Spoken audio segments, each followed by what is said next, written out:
소개 말씀 감사합니다. 오늘 이렇게 좋은 자리에서 정말 기라성 같은 교수님들 앞에서 이런 주제를 발표하게 되어서 영광입니다.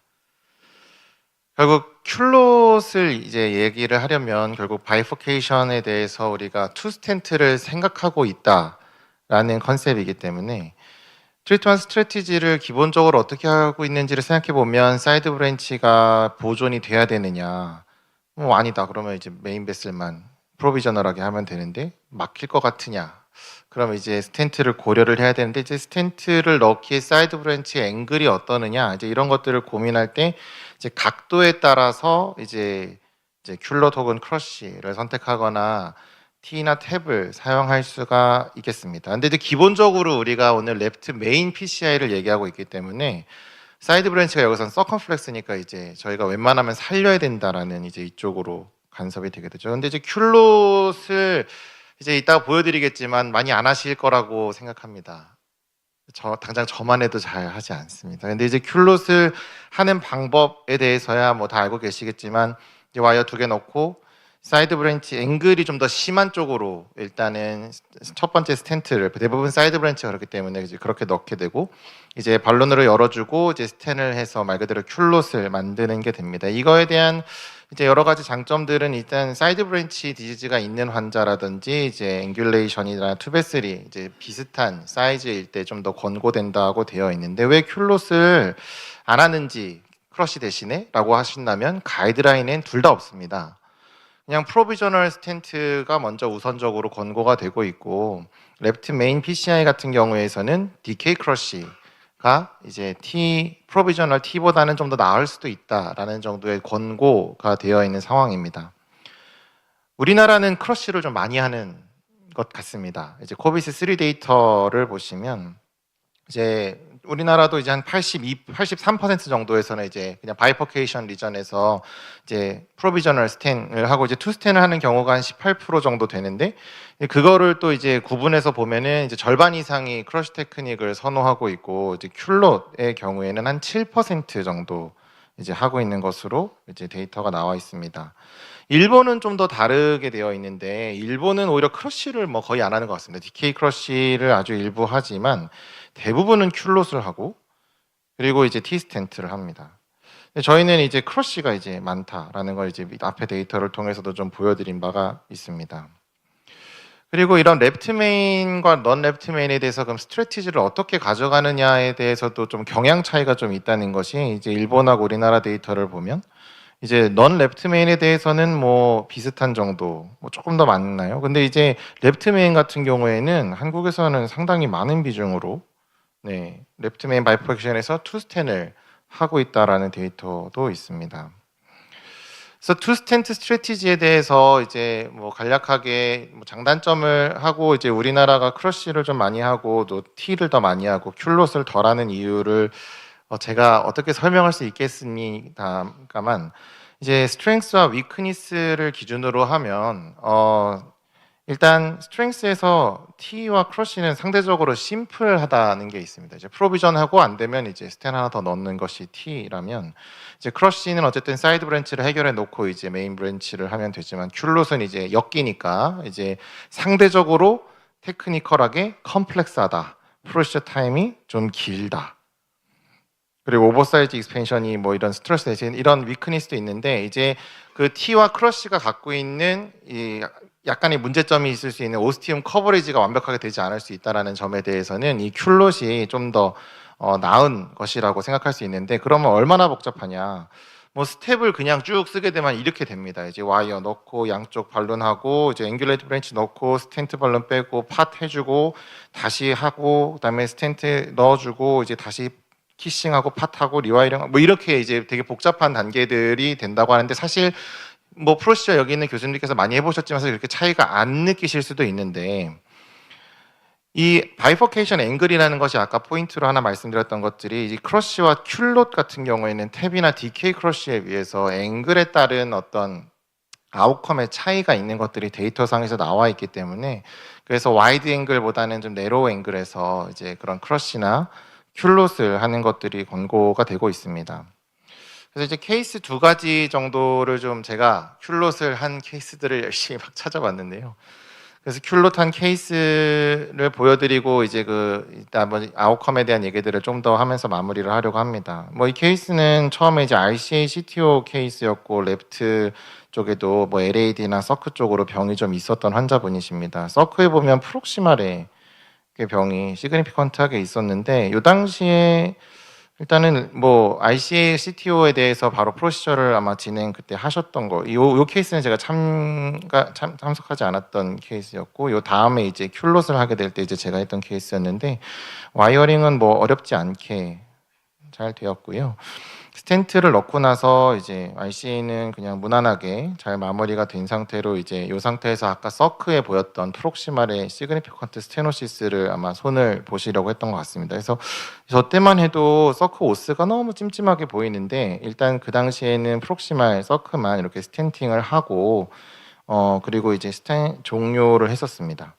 그래서 포스트 아이보스를 보시면 여기가 지금 이게 서크 오스인데요. 이제 스텐트부터 이제 디스탈 서크에 넣은 프록시멀 서크에 넣은 스텐트에 보시면 일단 여기서는 웰 오퍼지션 되어 있고 근데 이제 서크 오스가 사실 상당히 타이트하게 이렇게 보이는데 어쨌든 당시에는 그냥 시술을 종료했습니다. 4개월 뒤에 이제 다시 가슴이 아파서 이제 또 오시게 됩니다. 이제 왔을 때 이제 서크 오스가 이제 더 진행한 양상처럼도 보이고 이제 서크 오스가 이제 문제가 되면서 이제 LAD 쪽도 마찬가지로 문제가 더 심해지는 것처럼 보여서 이제 이거는 어쨌든 해결을 해줘야겠다 이제 이런 판단을 해서 어떤 스트래티지를 할지 일단 이미지를 먼저 보았는데 이미지상에서는 그 서크 자체는 ISR은 없었지만 그 프록시말의 리전이 이제 뭐 이전과 비교해서 아이부스 상에서는 뭐 더 심해졌다고 하기에는 비슷한 정도의 소견이었습니다. 그래서 일단 서클을 오프닝을 해주고 이제 여기서 투스텐 스트래티지를 뭘로 할 것인지를 고민했는데 이제 굉장히 쇼 세그먼트로 해서 이제 처음에 크러쉬를 할지 이제 큐롯을 할지 좀 고민을 하다가 이 크러쉬를 했을 때 이제 요 스텐트가 오버랩 되는 길이가 이제 굉장히 길어질 수가 있을 것 같고 스텐트 길이나 그리고 아이브스 상에서 LAD와 서컴플렉스가 사이즈가 거의 3.0으로 이제 동일하다라는 이제 그런 근거를 삼아서 이제 큐롯을 하기로 계획을 해서 큐롯을 시행했습니다. 그래서 서크는 3.0에 16 정도로 해서 이제 저 정도의 오버랩 정도를 이제 부어서 이제 서크를 이렇게 먼저 열어 주었고요. 이제 리와이어링을 이제 다시 해야 되죠. 이제 리와이어링을 다시 이제 LAD 쪽으로 다시 해주는 과정을 거치고 이제 와이어를 제거하고 그리고 이제 LAD 쪽 스텐트 그 오프닝 사이트를 넓혀줘야 되기 때문에 이제 벌룬을 하는데 이제 이게 백업이 잘 안 되면 사실 이제 굉장히 좀 제한들이 많이 생기는데 뭐 다행히 어쨌든 백업을 잘 받아서 이제 벌룬을 이제 LAD 쪽에 벌룬을 이렇게 해주고 처음에 잘 안 넘어가니까 이제 일단 먼저 키싱을 해서 반대편 사이드 베슬 쪽 사이드 브랜치 쪽에 뜰 수 있는 것도 이제 눌러주려고 하고 이제 이 정도 리절트를 얻고 이제 큐롯을 그 다음으로 진행을 하기로 했습니다. 그래서 LAD 스텐트 포지셔닝을 하는데 이때 이것도 마찬가지로 상당히 좀 잘 안 넘어가고 이제 백업이 많이 필요한 상태였는데 이제 그렇게 벌룬 해주고는 잘 넘어가서 포지션을 이렇게 잡고 나서 이제 스텐팅을 하기 전에 이제 이렇게 스텐트를 하기 전에 일단 제일 이제 스텐트와 스텐트 사이 좀 낄 수 있어서 와이어를 제거하고 이제 스텐트를 3.0에 20짜리를 이제 아이보스 가이디드로 해서 넣게 되었습니다. 넣고 나서는 다시 사이드 브랜치 이제 서컴플렉스 쪽으로 와이어를 다시 넣어 주었었고요. 근데 이제 그러고 나서도 이제 발룬을 이쪽 LAD 쪽을 해줬는데도 아이부스가 여전히 안 넘어가서 이제 다시 팟을 해주고 그리고 와이어링도 다시 해보고 그래서 이게 절차가 이게 생각보다 더 복잡하구나 이런 것들을 느끼면서 그때 큐롯을 했던 것으로 기억이 납니다.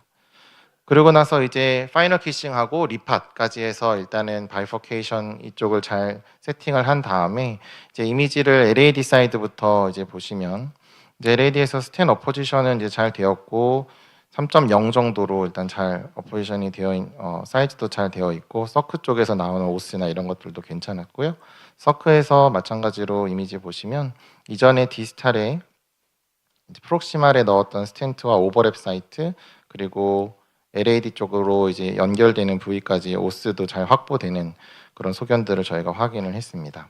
그래서 파이널은 이제 이 정도 소견으로 이제 첫 번째 케이스는 마무리를 했습니다. 두 번째 케이스는 시비어 AS의 34% 정도 EF 되는 환자분이셨는데, 이 환자분 같은 경우에는 이 OM 이제 월모션이 있는 부분들을 찾아서 이제 서크가 이쪽이 굉장히 커 보이는데 굉장히 사이드 이 라무스와 이런 브랜치들이 많고 이제 여기가 서브토탈이어서 이제 이미지상에서는 이제 서크 오스는 상대적으로 프리저브가 되어 있었고 이제 LAD 쪽으로도 병이 있어서 이제 그쪽도 치료를 해야 되는 상황인 것은 확인을 했었습니다. 지금 여기가 LAD 오스티움이고 이제 서크가 이렇게 들어오게 되는데 이제 여기도 보면은 이제 저희가 이 브랜치가 오스 그러니까 라무스 계열에 되게 많아서 거의 크러쉬를 해서 이제 거기에 이제 사이드 브랜치 제일이 될 가능성들을 고려했을 때 큘롯을 통해서 그냥 오스를 확실히 그 스텐트가 3겹 이상 되는 리전이 포함되지 않도록 하기 위해서 이제 큘롯을 하게 되었고요.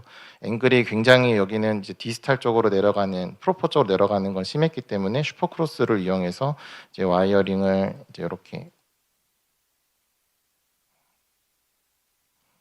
와이어링을 이렇게 진행하고 나서 이제 큘롯을 진행하게 되었습니다. 그래서 서클을 올려주고 나서 이제 이 정도 혈관인 거를 아이브스 가이디드로 한 2.75 정도 되는 스텐트를 넣어서 일단 큘롯을 위한 사이드 브랜치 오프닝을 먼저 시행을 하였고요. 그 다음에 LAD를 열어주고 나서 이제 스텐트는 3.5에 23으로 여기는 이제 LAD가 훨씬 컸기 때문에 이제 그렇게 맞춰서 넣고 이제 리와이어링을 다시 해주고